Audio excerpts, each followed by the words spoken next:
الرحمن علم القرآن خلق الإنسان علمه البيان الشمس والقمر بحسبان والنجم والشجر يسجدان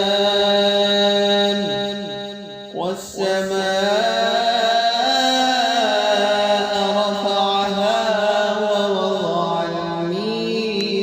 الميزان ألا تطغوا في الميزان وأقيموا الوزن بالقسط ولا تخسروا الميزان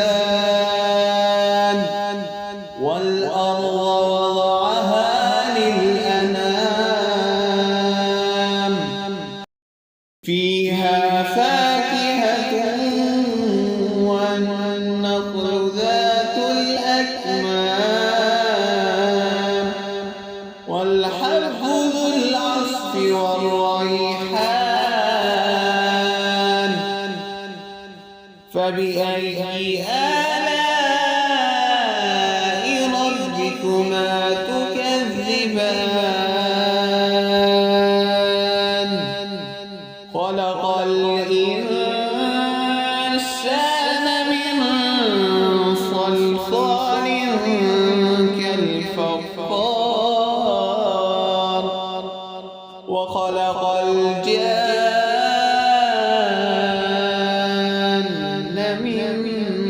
مارج من نار فبأي آلاء ربكما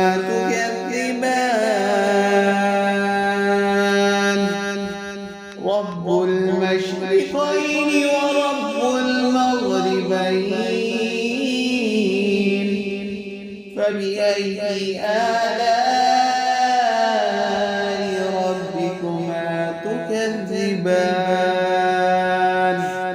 مرج البحرين يلتقيان بينهما برزخ لا يبغيان فبأي آلاء ربكما تكذبان يخرج منهما اللؤلؤ والمرجان فبأي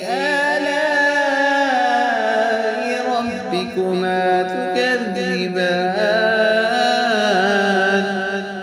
وله الجوار المنشآت في البحر كالأعلام فبأي